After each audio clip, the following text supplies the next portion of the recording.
program were you in? Evangelhouse Christian Academy. And where was that located? In St. Martinville, Louisiana. Okay. Were you in any other programs, or is that the only one you'll be talking about? That was the only one that I was in. Okay, well, good. Thank goodness for that. That's a small favor, I suppose, but some people have been in multiple, and it's crazy.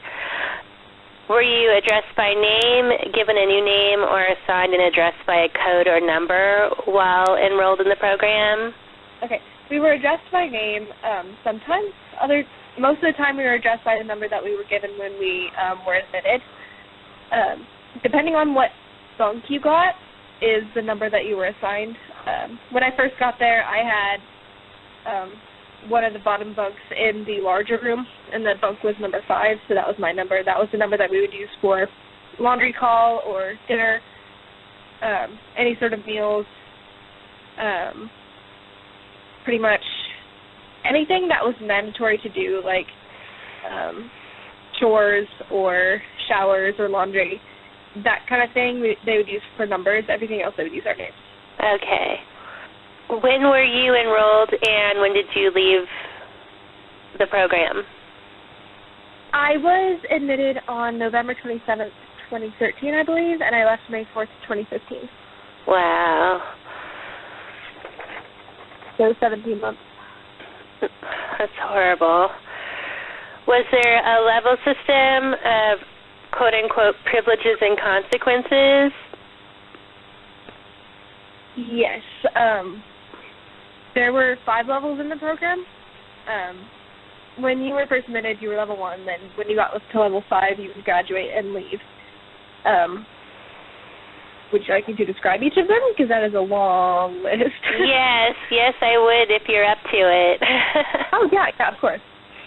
Okay, so level 1 lasts about a month. During that time, you're not allowed to go outside.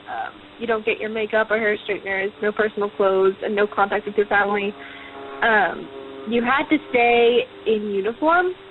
The uniform was either khaki pants and a light blue polo for when you went to school, or on the rare occasions when you had to leave the property with the rest of the group, or dark blue track pants and a light blue athletic shirt for like lounging around the house or during PE. And you had to stay with a buddy, a girl who was in level 4 or 5, which you were assigned to when you were first admitted. And obviously, because it is a therapeutic program, when you are admitted, they search everything, all of your belongings, everything that you have is written down, including any tattoos that you have, any items that you have, they write down, and you're pretty much strip searched, if I'm going to be completely honest, just to make sure that you're not sneaking any contraband in, like additional makeup, jewelry, hair products, or personal clothes, and books or CDs that aren't on the Family Christian website. Okay. Or anything that goes against the Bible. Like I had a picture of a rainbow that I was going to bring with me and put up on my pin board, but they took it away because they thought that it would be LGBT propaganda. So it couldn't possibly be like the Noah's Ark and the rainbow being the symbol of hope that God would never destroy the earth again, because that's the whole Bible mythology around rainbows? Yeah, exactly. So they took that away, and then they also took away my rainbow bracelet that I had. I actually never got that back, so I'm pretty sure they threw that one away. Or anything from pop culture. Like, I also had a Hunger Games book that was not allowed because it wasn't on the Family Christian website, and it was not considered as appropriate. You had, okay, so that's the item. Next. In level 1, you have weekly sessions with Crystal, the therapist that was there when I was there. I'm not sure if she's still there. She probably is. But she's barely a therapist, to be completely honest. I'm not even sure if she has her qualifications. But you have weekly sessions with her and then a weekly group therapy session that lasts 2 to 4 hours. The group therapy sessions was just us sitting in the classroom in a circle and have the other girls confront each other about problems publicly.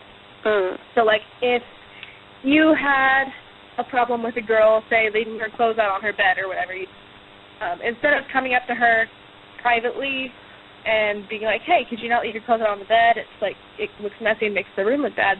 You would wait until the group therapy session and bring it out very publicly. That way the other girls could attack her as well. And the thing with that is if you were the one being addressed, you couldn't rebut it because that was viewed as aggressive, if that makes sense. Yeah. That you weren't open to, you weren't open to change. At the end of your 30 days, you get to have a short phone call with your family, with Crystal and the owner, Mark, where if you say anything negative about the program, they end the phone call and call the parents back later, pretty much saying that, yeah, your daughter needs more help because you heard how she was trying to convince you that the program is terrible. Crystal actually made the point to my mother that since I had brought in a rainbow bracelet and a rainbow picture that I was gay, and my mother is very anti-LGBT and all that, and I'm not gay, I never said that I was, but she was like, yeah, I really think that your daughter might be, like, struggling with some lesbian issues, and I was just like, hold the fuck up, what does that even mean? And then she's like, okay, you're using bad language for any phone call now. I'm like, what? So, they pretty much make your family believe that you are much worse than you actually are. That way they will make you stay, if that makes sense. Right. Well, they want that money. Yeah, exactly. And the thing with the money is after level 1, okay, so each month I believe was around $2,000 to $2,500. Like each month that you stayed. Wow. And for each of, I believe it was once a month, the child in the program was supposed to get 150 of that money for allowance for like personal products or books or CDs that they wanted, but that never came. There was a period of 6 months where no one got any money and we were never reimbursed. Wow. I'm not really sure what they were doing with that. But that started after your 30 days. So I think that's it for level 1. But level 2, that one lasts about 2 months.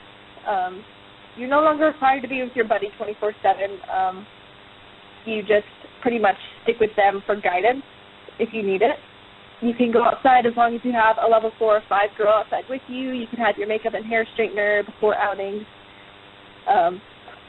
And you get weekly phone calls with your family. But there's still no personal clothes allowed during this level. You still have to be in uniform all the time. And you are allowed to go on day visits with your family once a month, which is pretty much where your family comes, picks you up. You spend the day out in the town, and then they drop you off back at night. Okay. You can also be zoned for the week, which I'll try to explain. The staff pays close attention to your actions constantly. They will give you checks, marks, which are marks against you for disobeying the rules, like cursing, talking about pop culture, going against the Bible, being late, not being in uniform, not completing your chores properly, anything like that. If you behaved badly or received too many checks in the previous week, you would be in red or yellow zone, and if you were good, you would be in green zone. Green zone is the highest zone. For level 2 through 4, you get 20-minute phone calls with your family once a week. For level 2, you can have your straightener for makeup and outings and go outside under supervision. For level 3, you get the level 2 privileges plus personal time for outings. For level 4, you can get makeup and straightener whenever you want, as well as full personal outfits for outings. And you can also go on the weekly trip to the store for food or personal goods that any of the other girls need. For level 5, you can wear a personal outfit on outings and have 25 minutes with your phone call. 25-minute phone calls with your family. Yellow zone, everything is up to staff discretion and 10-minute phone calls once a week for all levels. And red zone, all privileges are lost. You pretty much go back to level 1 privileges, and you have 5-minute phone calls once a week. Are all the phone calls monitored even at the higher levels? Yes, absolutely. The phone calls, we had a little, you know the payphones that had like little spinny dial thing? Yeah. Okay, we had one of those mounted to the wall, and a stool where we would sit, and we pretty much sit in the corner with the phone and talk. It wasn't closed off or anything, so all the girls would be able to hear the phone call, as well as the line was connected to the phone in the staff office. So the staff would have our line on speaker in their office with the door closed. That way they could monitor and turn off the phone calls if we started talking about anything negative to the program or like started trying to convince our parents to get us out, anything like that. So yeah, I think that covers it for level 2. Level 3 lasts about 3 months. The only difference between levels 2 and 3 are that you can wear personal pants on outings if you're in green zone. Levels 1 through 3 attend hour-long weekly meetings called Character, in which they discuss how to be more Christ-like. And you can also go on overnight visits with your family, and you get 1 personal pair of pants to store in the closet that you can use for outings. Level 4 lasts about 4 months. You're considered a leader in the program. You get to monitor the characters, levels 1 through 3, outside or anytime where staff can't supervise them. You attend a separate weekly meeting called Leadership and look through a separate workbook and are expected to participate and take notes pretty much on how you can be a better leader. You can go on week-long visits with your family and get 2 personal outfits to store in the closet, and you can go outside without supervision. I think that covers it for level 4. For level 5 lasts anywhere from a week to several months. It really depends on your personal situation. I was on level 5 for 4 months, I think, as I had to find a stopping point in their school program before I could graduate. Because I was in the middle of 11th grade when I reached level 5. So I had to finish 11th grade before I could leave. For level 5, you can have 4 personal outfits hang in the closet, as well as 25-minute phone calls no matter what zone you're in. You work on your legacy project during that time, which is something you leave behind for people to remember you by. Like, one girl left a dock by the bayou. One girl made a painting. Another girl furnished the office. Pretty much anything that improves the campus. And you work with Crystal to plan your graduation speech and your paper in the legacy book, which is basically just the legacy book is just a scrapbook with pieces of paper that contain a letter from the graduate to future students saying how great the program is. Obviously, the letter is edited before it gets put in the book, but yeah, that covers it for the levels. Okay. Were you denied contact with your family? You said that you weren't allowed to talk during the first month or so, and that all your calls are monitored. So I would say that's probably a yes, but I'll ask the question again anyway. Were you denied contact with your family or visits with your family during your enrollment? Yes. Again, during level 1, you weren't allowed to talk to your family.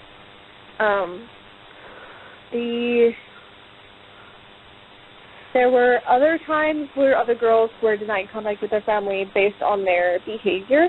One of my best friends in the program had tried to commit suicide, and she was fine. Like, we found her in time, but after she had kind of recovered and woken up a bit, she's like, "Can I please just call my mom?" And they're like, "No, because that will pretty much reward you for your behavior," so they wouldn't let her call her mom. And wow. She couldn't call her mother for, I think, a week after that. But that was the most severe thing of restriction to family that I've seen there. Were you forced to provide labor, and was your labor compensated? Yes, we were. Okay. Yes, we were forced to provide labor. We were supposed to be compensated, which is the $150 a month. But again, there were several months that we did not see that money, and no one gave us a straight answer as to where it was, even though we were all asking because we were all running out of our personal products and had no money to get more with. The campus is accessible through a half-mile-long rock driveway with giant cane fields on either side of the driveway. It's framed by thick woods on the other three sides, and on three sides of it, and the bayou covers the back. The bayou or river is filled with snakes and alligators. So this ensures that running away would be a challenge, though most girls who did run away didn't really care. One girl swam through the snake-infested river to get away from the treatment center. Another ran through the cane fields and received deep gashes all over her body because of the sharp plants, but she was not taken to the hospital, even though she needed stitches in several of these cuts. They just gave her Band-Aids and told her to go lay down. Wow. We had a tiny boarding house with an office, 2 bedrooms, 2 bathrooms, and a laundry room, living room, and kitchen. There was also a giant rusted barn that was falling apart that kept all of our yard work equipment, and there were several times that I cut myself on the door trying to open it. And still, I didn't go to the hospital or anything to get a tetanus shot because it wasn't that big of a deal, according to the staff. Yeah. There was an office building which housed a meeting place for the character and leadership meetings, as well as the staff offices, and behind that was the school building, which was just an old welding shack with some desks inside. But every Wednesday we would have yard crew, which I was the head of, and we had to clean every inch of that property. Girls would be pulled out of school to mow the lawn, weed the driveway, cut down branches, sweep the porches, stuff like that. I was the smallest one there, so I was constantly lifted in the bed of a tractor up on the roofs with a leaf blower and a broom to clear up the leaves and moss that were on the roofs of buildings. Wow. Now, I have scoliosis, and I'm not supposed to carry heavy weights like a leaf blower, and I almost fell off the building several times because of all the moss and because of how steep the roofs were. And the roofs were in such bad condition that they had to pick the lightest person, me, to go up and clean, as one wrong step would guarantee a hole in the roof. Wow. So I was scared every time I went up there, but I had a yard crew, so I had to do it. Were you provided any safety equipment for this yard work, like gloves and goggles and stuff like that, to protect you from injury of any sort? I mean, if we had it, the goggles that we had, I think we had like 3 pair maybe, were so scuffed up that you couldn't even see out of them, so most girls just chose to not wear them because it's safer to see than not to see and fall in a creek. Right. And the gloves that we had tears in them and everything.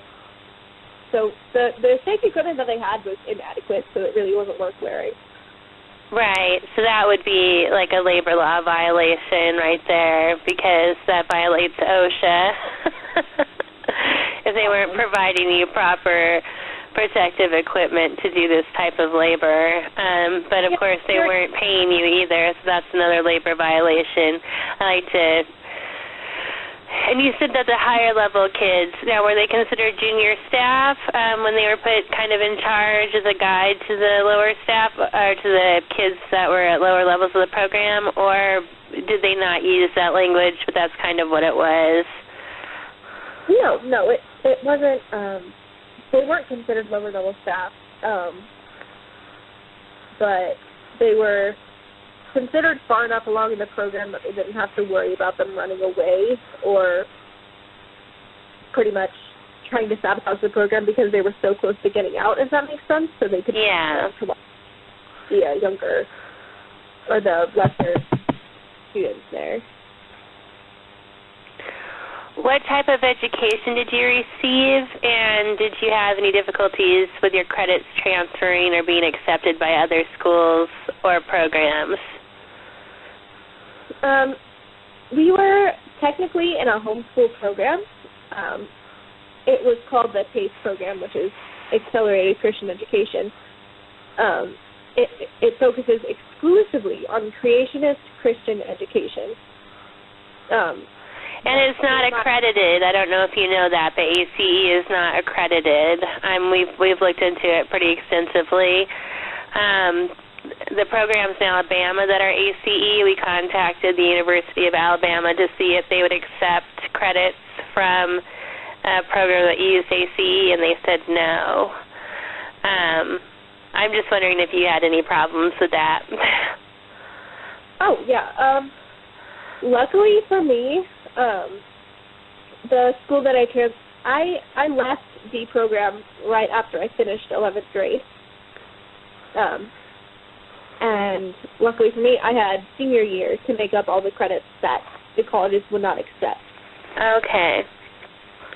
Well, that's good. So it didn't totally put you behind, but it did put you a little bit behind. You had to make up all the credits that you did not earn or that weren't recognized while you were in the program.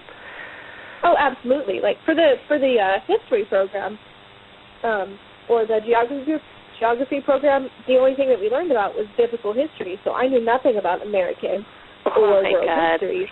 And I still don't know anything about it because I had enough history credits when I left. I didn't take it in senior year. So there was nothing for me. Like I have to have my boyfriend teach me about high school history because I know nothing about it because of the programs, which is ridiculous. That's crazy. Did they use restraints or any kind of physical punishment? Restraint? No, they did not. Did they use isolation or any kind of, like, punishment where you weren't allowed to talk to other people? Like, did they put you on no talk? Some programs call it no talk, where you're kind of shunned while you're being punished, like no one's allowed to speak to you. Was there anything like that? For a couple girls, yeah, I did see that. They were pretty much put on restriction, which is an unspoken punishment, pretty much. Like, they'll deny it if you ask them, but one of the girls was put on restriction, and we weren't allowed to talk to her. She wasn't allowed to talk to us. She was pretty much just stuck in the room because she had misbehaved or whatever. I don't remember exactly what she did to get put on restriction, but yeah. Was there anything else you wanted to add? One moment. There probably is. I made a bunch of notes. Okay. Yes. Okay. During the time I was there, I witnessed, I believe, 9 suicide attempts. One of them was my best friend, who I unfortunately found while she was attempting suicide, and the staff member that I alerted to the situation took her sweet time getting to her, and every staff member that was alerted for each of these suicide attempts took their sweet time because they didn't think it was that big of a deal. I remember early, I think it was level 3, there was one situation where a girl locked herself in the office bathroom and was like tied a towel around her neck to where she couldn't breathe. And we could, one of the leaders who was assigned to go check on her couldn't get the door down. So she came and was like, hey, nurse over here, Miss Tola, there's this girl in here and she's dying. Can you please hurry up because you have the key? She's like, oh, yeah, that's fine. So she started very slowly walking to the office. And the girl was like, Miss Tola, I don't think you understand. She's dying. And the nurse was like, no, it's fine. I promise it's fine. So she just kept walking very slowly. And mind you, there were several staff inside the office that just didn't care. They didn't get up. Wow. And the only that doesn't sound very Christian to me, you know. No, it doesn't.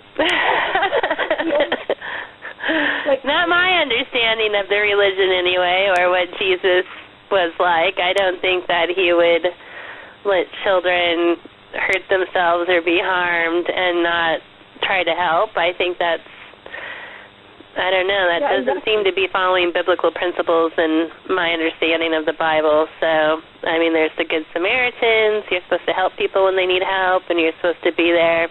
So it's kind of weird.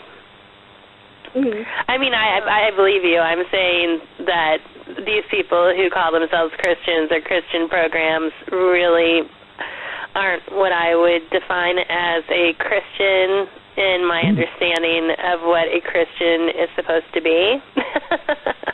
Yeah, I believe that what she told me after I confronted, or the nurse told me that after I confronted her about it, I'm like, why are you not getting concerned about this? You're just taking a sweet time, and obviously there's an urgent situation that needs your attention. She's like, I just don't want to cause panic among the students. So I'm like, I believe that we have the right to panic if someone is dying. Right. So I get what they were going for. They just did it in a very bad. They went at it in a bad way.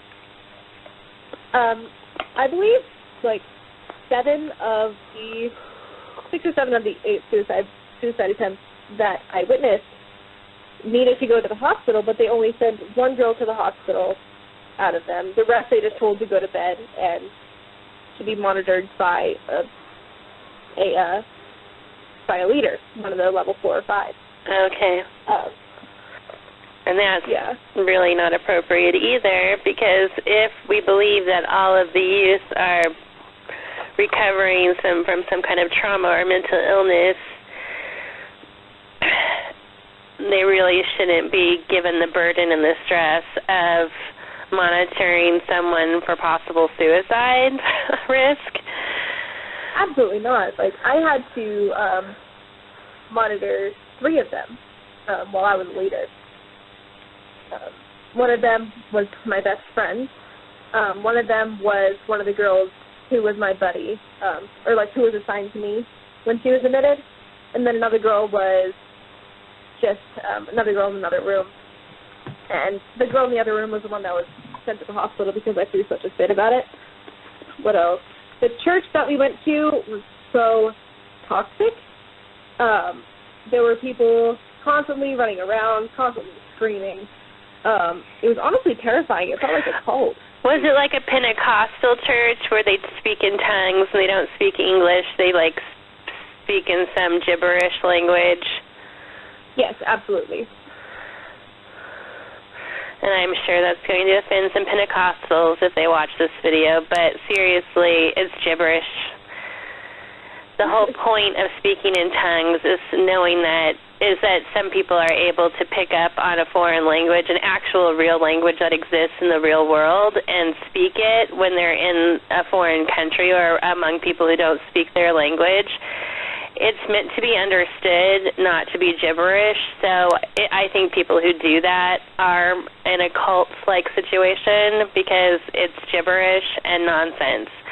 And apologize if I offend anyone by saying that. I'm just going to say that for the recording because I'm not trying to offend anyone.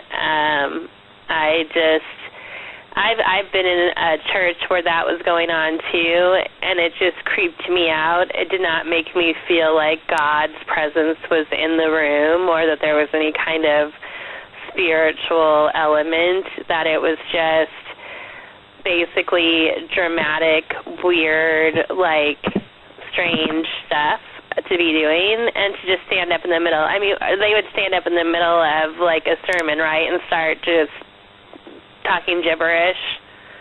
Yeah. Yeah. For the church, we were supposed to go every Sunday morning and youth group every Thursday night. And if you didn't participate, you were not allowed to progress levels. I remember there was one girl who got denied a level promotion because she was an atheist. She refused to participate in any of the church activities, which is completely fine. Like, that's her thing. But one of the requirements for level promotion is spiritual growth. And since she was an atheist, there was no possibility for spiritual growth. And so she eventually had to fake that she converted to Christianity so that she could progress within the program. Wow. Which is what I had to do, to be honest. Were there any kids there that were Jewish or from a non-Christian background? Let me think. There was one girl, I believe, who was Jewish. I think, don't quote me on that, but no, she was. But she didn't say it to anyone, except for like a couple people in the program, or okay. students in the program, because she didn't want to make her stay any longer than it needed to be. Right. Because what I started doing when I was in level 4 and 5 and was starting to be assigned buddies was pretty much telling the girls how to get out of there faster. Like, you cannot be honest in that program. You have to pretty much smile and be like, yes, I'm broken. Yes, I'll fix myself. And then try to fix yourself through God, quote unquote. That way you get out of there in a timely manner. Because the program is supposed to take a year for the 5 levels. But since I was so stubborn and so honest with everyone, I was in there for 17 months. There was one girl who was there for 4 years. Well, did you know that in the Bible it says God does not keep a record of wrongs, but delights in the truth? So, yeah. So, I don't know what these programs are doing. But if you're being honest, that's definitely being Christian or Christ-like, because that's one of the main rules, is to be grounded in the truth. I majored in philosophy in college. I double majored in history and philosophy, and I took a lot of comparative religion courses. So I think I'm probably more of a Bible scholar than most of these people running these programs, and I don't think they even know what they're talking about. I don't think that they're grounded in any true faith path. I think some of them are just horribly misguided by weird cult leaders, and I think others are just weird cult leaders. I just don't think that what they're doing is in line or aligned with any legitimate practice of faith. So I don't believe that either. I mean, these therapeutic programs are very, very profitable business if you do it correctly, especially if you run a Christian program in the South. It's insanely profitable, which is what they were doing. Yeah. And if they're that insecure about their faith that they cannot allow any resemblance of secular culture inside the program, then that shows you how fragile the whole faith actually is. Right.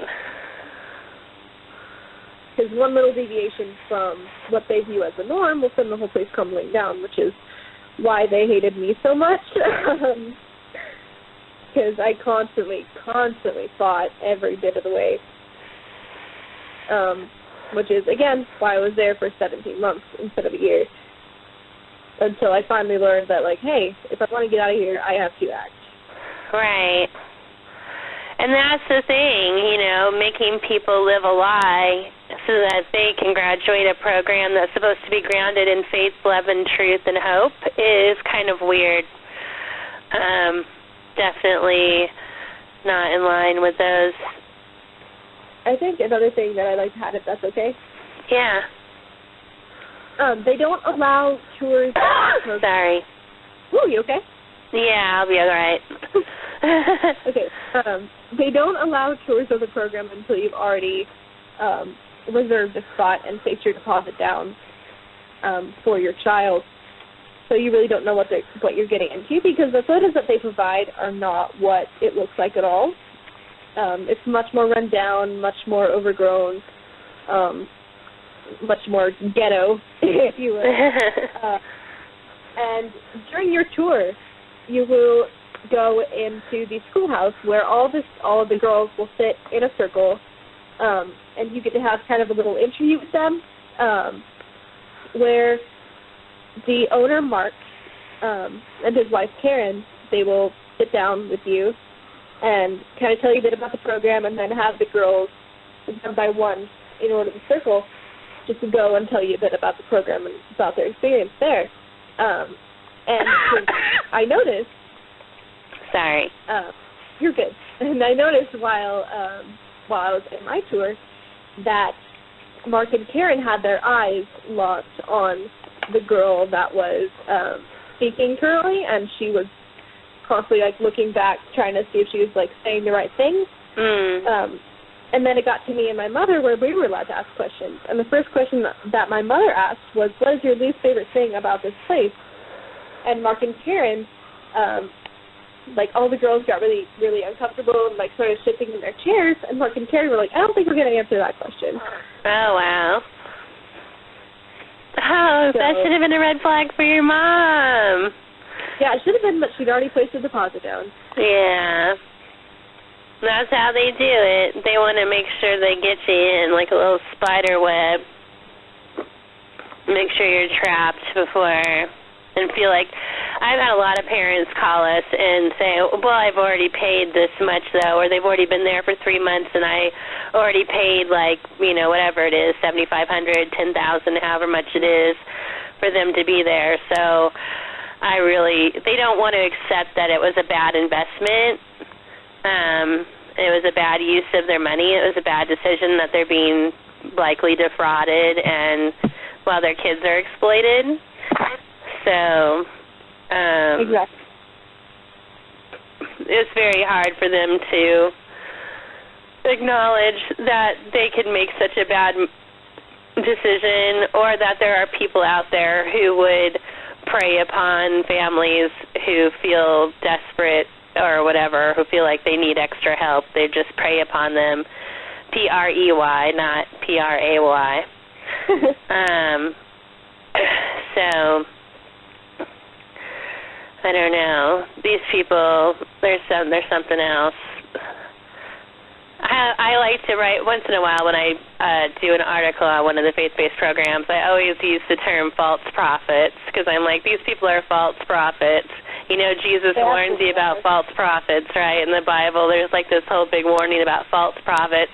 Many will come in my name, but they won't be, they'll be false prophets. They won't be real. Like Jesus says, many people will claim to represent me, but they don't, because they're going to lie and say that to try to trick you. And people don't get it. And even if you don't want to look at the, religious or Christian theology, if you look at old fairy tales, it's never a good idea to make a deal with strangers to take your kids. It's just never a good idea. Like every fairy tale, not everyone, but like a lot of them start out that way.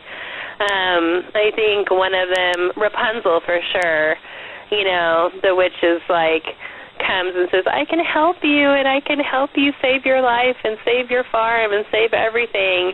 You just have to give me your child and your life will be perfect. And then, of course, they torture poor Rapunzel, and she's trapped in a tower and abused for decades. But people don't pay attention, and I'm like, I think the old fairy tales, like the original ones, which some of them are really disturbing, the original Grimm's fairy tales, but I really think that they were warnings about not letting your kids, go off with strangers, because it's not usually what the strangers say it is. Oh, they absolutely were. Yeah. Goodness, okay. Did you have anything else that you can remember? That I can remember. I know I did. I just gotta find my notes real quick. Oh, yes. If you look on their website, under their reviews page, you'll see only 5-star reviews. Me and my family have left several reviews there that are obviously 1-star because they're so unhappy with how they treated me there. And obviously they didn't include those. Right, and that's one of the reasons we only put up the negative comments. Like, the industry complains all the time, these programs, that we only put up negative comments and we never put up the positive feedback comments about their facilities. And we believe most of the positive comments, if not all, are fake anyway, because it just doesn't add up with what we know goes on. And we know that they're not honest people. I mean, you were supposed to get an allowance, you didn't get an allowance. They mislead people regarding what the facilities actually look like and what manner of repair they're in. There's a lot of dishonesty and deception in their marketing and in their contracts. So that, to me, means that anything they say about themselves, I don't believe it. I pretty much treat the industry the way the industry treats teens. Like, you're definitely a liar and a criminal and not to be trusted. That's how I feel about this industry. And until you can prove otherwise effectively, then that's how I'm going to treat you. That's exactly how the industry treats every kid that ends up in these facilities, and that's exactly how I treat the industry, because they associate with themselves with bad players that we already have on our watch list, or they themselves have bad players in their facilities, like staff from a program that we know is abusive. There's a million different reasons why, and I don't believe I need to trust them. In fact, Aspen Education Group sent me a letter. One of their directors sent me a letter saying that the problem is that I believe the families and the survivors and not the programs. And they said that that was the fundamental problem with HEAL, was that we believe the consumers and the children and the young people who've been through the facilities and their families, and we don't believe what the programs say for themselves. So they've decided that's the bottom line. The problem is what we choose to believe and what we choose not to believe. But the reality is the facts don't support that theory, so I'm not going with it. You know, it's like, no, I don't think so. You guys are going to have to do better than that. But I always ask for we like to be able to show where even in their contracts they're being deceptive. Like with Teen Challenge, which is a faith-based parent company of many programs throughout the country for youth and adults, they claim that they're a drug treatment facility, or their drug treatment programs, but when you read their contract, it says that they're a discipleship program only and not drug treatment. So they advertise themselves as offering drug rehabilitation services, and they're the only drug rehab that is promoted by Drug Free America Foundation.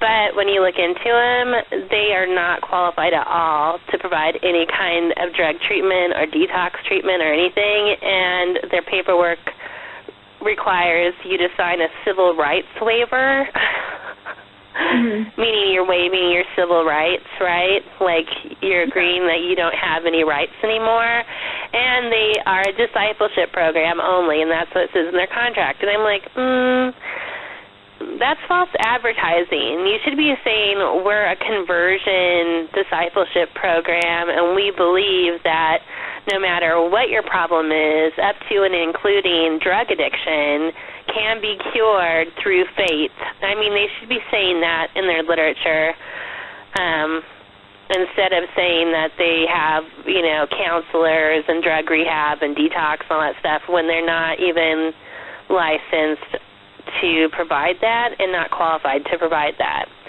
We had an email from, I think his name is Dave Rutledge, who runs the Teen Challenge in Florida, and he admitted in his email to us that they don't have qualified staff, but he said the reason they don't is because they can't afford to hire qualified staff. And I knew that was BS, because even at your program, it's $2,500 a month per kid. You're telling me you can't hire one decent licensed therapist? Well, they don't, because professional licensed educators and professional licensed therapists are by law mandated reporters. So if they witness something that is abuse, whether it's verbal or psychological or physical abuse,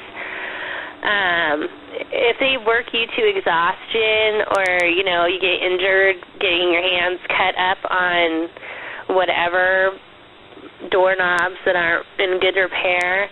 All of that is like child neglect and abuse. It's something that would have to be reported by a mandated reporter. So a lot of times they won't hire qualified people because they know that will put them under scrutiny, and so they just choose to lie. I mean, they choose to lie about everything, and I don't know how they reconcile that with the religion they claim to adhere to, but...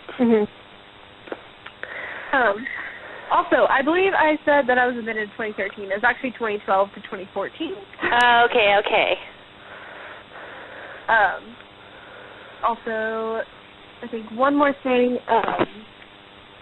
For people who did find, for the girls who did find the girls who were attempting suicide, those 8-ish times that I was there, the girls who found them were not given any sort of additional therapy, which I believe that they were, which I believe that they needed.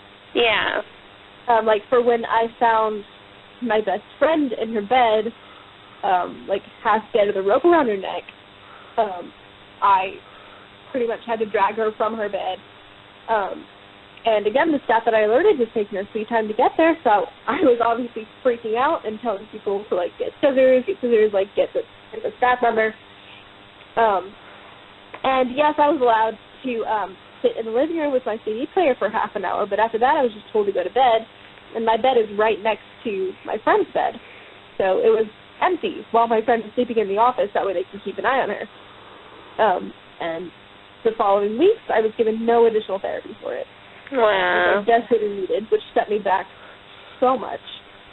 So I can't imagine what it must have been like for the other girls who found the other suicide attempts, who were, again, given no additional therapy.